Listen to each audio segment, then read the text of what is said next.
There is a brand new pergola going on the front of this building. It's going to be centered on the door. So off to the right here, we're going to do our stacked slate spheres. It's too many S's, right? It should be like stone orbs or something. Gotta write a letter to Greg Woodstock about that.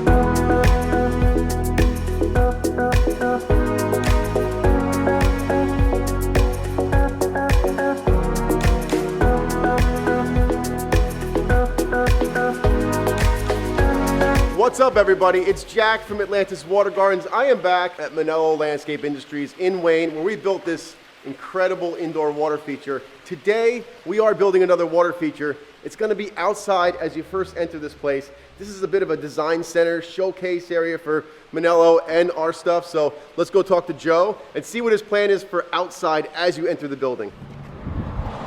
Hey, good morning. This is our plan out here. We're going to incorporate a new pergola as an entrance point to our new showroom. Jack's going to be putting a nice water feature over here. We're going to showcase Cambridge pavers. We're going to be doing some really cool patterns in here with a nice inlay of a cool looking walkway. We're going to incorporate seating walls surrounding the entrance point, and a client can come in here and see about 6 different paver options on Cambridge, go inside our showroom and see 10 different options on Techo block pavers, and of course Jack's beautiful water feature in the back. Like Joe said, there is a brand new pergola going on the front of this building. It's going to be centered on the door. So off to the right here, we're going to do our stacked slate spheres. It's too many S's, right? It should be like stone orbs or something. Gotta write a letter to Greg Woodstock about that. So the stacked slate spheres are going here. It's gonna be a nice entrance. There's a lot of traffic that goes by here. The reason we do displays is so that people actually see them. This is gonna be a great spot for that, especially the way they're setting up this design center. They wanna showcase all the ideas that you could possibly imagine for your backyard. Right about this area here is where we're going to do our excavation for our reservoir. It's going to be about a 150-gallon reservoir. Then we could set up our 3 spheres, large, medium, small, right here with lights, the landscape around it. It's going to look fantastic.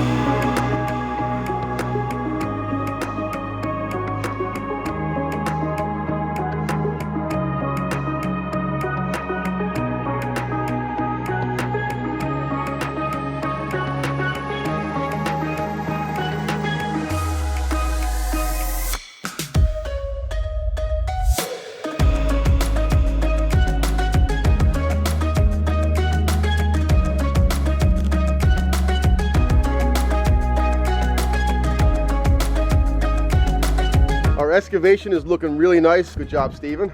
That's Steven, by the way. Now we're going to test fit with our aqua blocks in the hole. Once we know everything's good, we can lay out where our vault is going to go, which is this. And then we can dig that in, get our underlayment in and liner, and then actually build the reservoir. These are the aqua blocks. I've shown these before on the channel, but let me explain exactly what these do. So it's got vertical panels in here that create structural support on the top. Now people ask me sometimes, why can't I just use milk crates? Because a milk crate has no support in the middle. So what happens is once you get weight or gravel on top of it, it starts to bow down and eventually it blows out, and then you can have a collapse inside your reservoir. So you want to use something that's going to be structural, which is what these aqua blocks do. Bolivar's prepping our stacked slate urns. We actually do some fabrication on most of our fountainscapes. We want hard PVC in there. We want to enlarge the plumbing. We use bulkheads also to fasten our plumbing into the top. Then we're going to actually drill and countersink a light into the top of the sphere. So this way at night, that column of water will be lit coming out the top, cascading down to the bottom.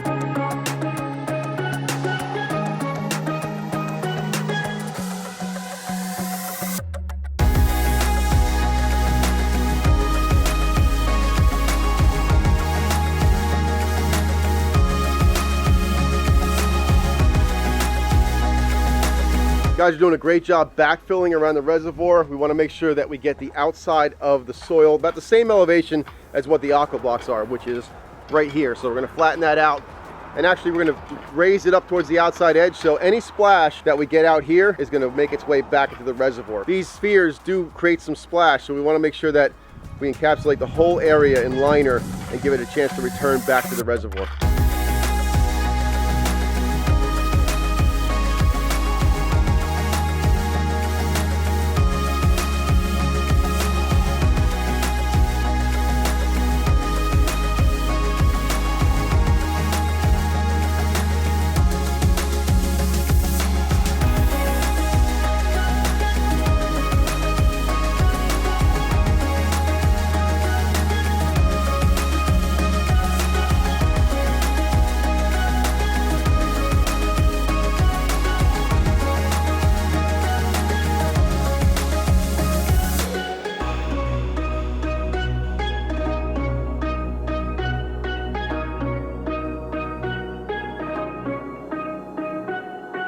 So we're finished. It's not running yet because we don't have power out here. None of the landscaping is done. None of the hardscaping is done. And that's all going to be done in about 2 or 3 weeks, which brings me to something I've been meaning to talk to you about. How is it fair that I have to wait 2 or 3 weeks to see this run when you get to see it right now?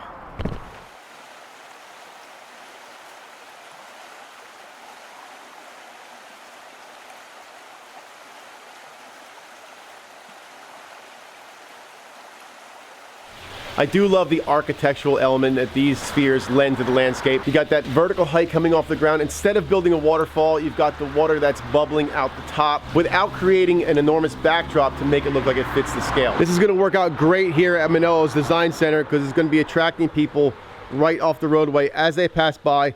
First thing you see are these bubbling spheres. At nighttime, these are all lit up and they look absolutely gorgeous. If you're thinking about adding something like the spheres or another fountainscape or even a waterfall or pond to your landscape, you can click the link below to our website and see some of the options that are available as well as pricing. Hope you guys enjoyed this one. I think these spheres look great right here in front of Manelo's new showroom. Hit that subscribe button. Come on back every Friday, 4 p.m. We're going to be here showing you beautiful water features and water feature builds. See you guys on the next one.